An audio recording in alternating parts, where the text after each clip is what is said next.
Some ask me, what does things that need to be said boil down to? Well, just to be clear, while I personally lean pro-American, it's not about Republican or Democrat. It's about right and wrong. It's about what is true, what is moral, what is rational, and what isn't a giant pile of stupidity. Unfortunately, like John Mayer said in one of his songs Once Upon a Time, when they own the information, they can bend it all they want. I used to tell people not to watch national news, but local news was okay. Then I took it a step further and said, don't watch any news. But when I realized that not watching the news was too difficult for some people, I amended my previous takes by telling people that if they have to or are going to watch the news, whatever they say, believe the opposite. Because the only thing that's true about the establishment media is that the only thing they know how to do is lie. Hey everybody, thanks for joining me one more time for another edition of the best kept secret in the conservative movement, things that need to be said. For MRC TV, I'm Nick Kangadis. Really quick, I'd love it if all of you could head on over to Rumble, subscribe to our channel, and hit that plus button. And no matter where you watch our videos, please share, like, and don't be afraid to leave a comment. I love to read what you guys have to say, and I couldn't do what I do without all of you. So now, on with the show. Now that the midterms are pretty much over, we should direct our energy into the true enemy of the people, the establishment media. And the lemmings within that entity will take a statement like I just made and call me an extremist or a fascist. Well, I'm just a little sick and damn tired of being called things that the left, Democrats, and some Republicans are the very definition of. Beat those commie bastards. I'm an extremist? Why? Because I don't advocate for the murder of children? I'm a fascist? Why? Because I want people to have a choice as to which vaccines they want to partake in? I'm tired of it, and I know you are too. So it's time to take the gloves off and call these people out for what they really are, Marxists and communists.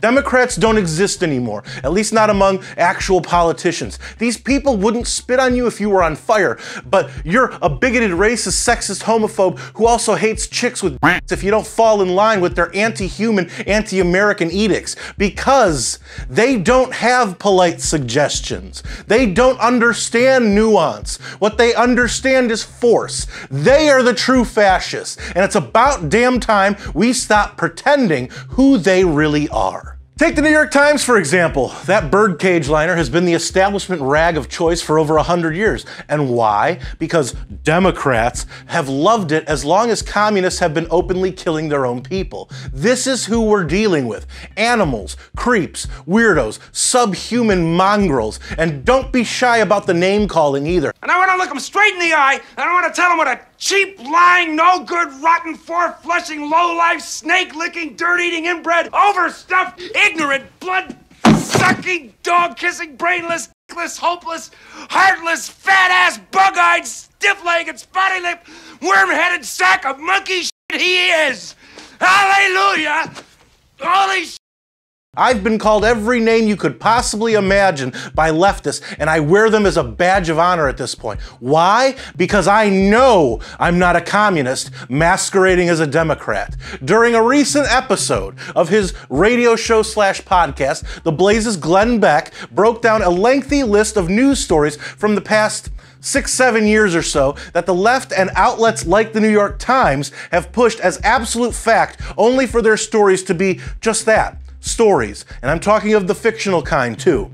Keep in mind that Beck came up with this list after the Times accused Republicans, including him and just plain non-communists, of pushing lies and conspiracy theories following the suppression of information involved in the Paul Pelosi alleged attack case. It's a long list, so let's break it down in sections, shall we? May I just ask the New York Times, how many of these stories did you publish? Did you publish and lead the charge on Russian collusion? Did you publish the neo-Nazis are fine people lies? Did you publish and stand by Jussie Smollett? How about the Bubba Wallace garage pull? Or the Covington kids? Or the Governor Whitmer kidnapping plot? Or the Kavanaugh rape? or the Trump P-tape? As Beck notes in between his listing of communist media false stories, and I completely agree with him, we all saw the entirety of the communist media push these lies hard, as if each story shaped our public discourse and our very lives depended on them. And besides, the DAs, judges, and politicians who give those peaceful protesters a pass do so because who else would allow such behavior except criminals themselves? Now let's continue with the list. Or the COVID lab leak is just a conspiracy theory. Or the border agents that were on horses that were whipping migrants. Or Trump saved nuclear secrets at Mar-a-Lago. The Steele dossier. Did you print the Russian bounties on the U.S. soldiers in Afghanistan? Or that Trump said drinking bleach would fight COVID? Or the Muslim travel ban, or Hunter Biden's laptop was just disinformation from Russia. Yeah, and that last one determined a presidential election. Forget Hunter Biden's addictions and sexual proclivities. Why aren't he, his father, and his uncle in jail for using the big guy's position to enrich their family? I dare anyone to refute that. Come at me, you commie bastards. Next. How about Andrew Cuomo was the best in COVID leadership? Or Trump build cages for migrant kids?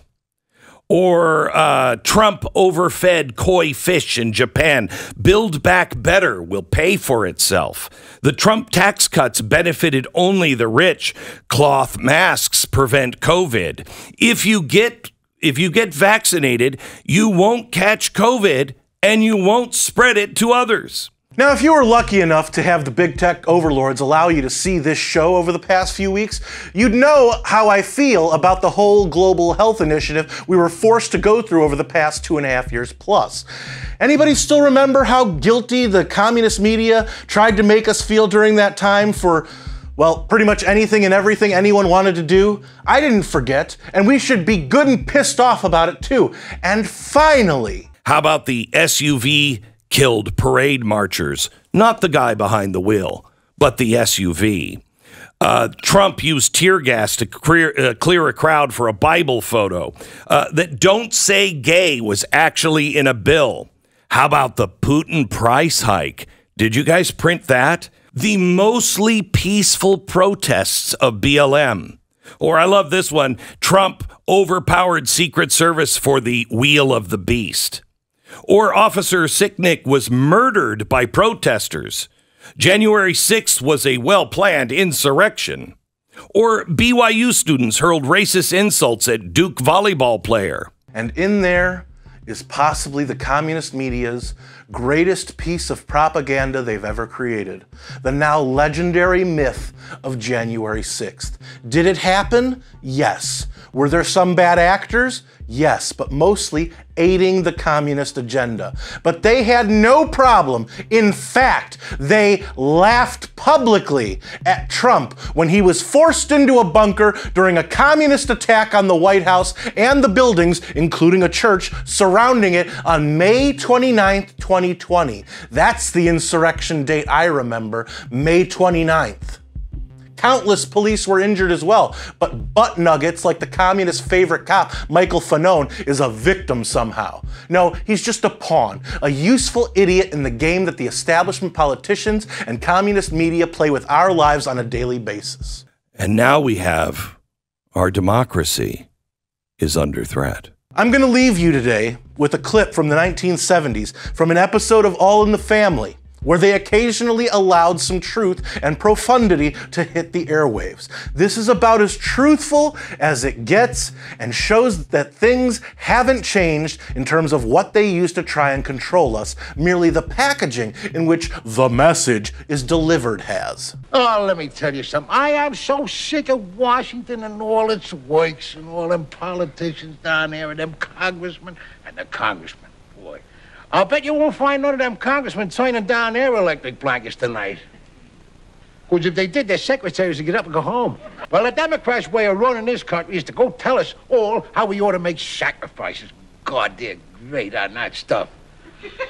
But they're all going to have us over the hill to the poorhouse. We ain't gonna be able to drive over there because we ain't got no gas, so we're gonna have to walk it. My whole point is this whole thing with the energy and everything. This is all a conspiracy. Don't you know that? It's a conspiracy there. Listen, for years, all our lives, they've been telling us to go out and buy stuff that use energy. You know, all electrical stuff. We got electric toasters, electric ovens, electric stove, electric stereo, electric TV, electric race, electric hair blower, electric knives, electric every damn thing. Not to mention the cars. And now, after all the big corporations there make the billions and billions of dollars worth of profits, signals, wham, they're changed. And after telling us for years that we can't live without this junk, now they tell us that we gotta live without it. The country is going straight into the dumper.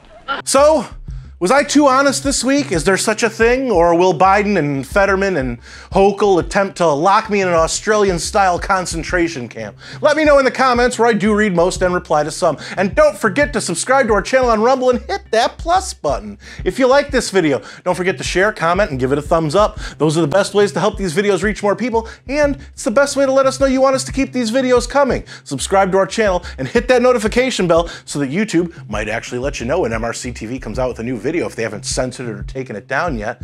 Like us on Facebook and check out more of our work at MRCTV.org. For MRCTV, I'm Nick Kangadis.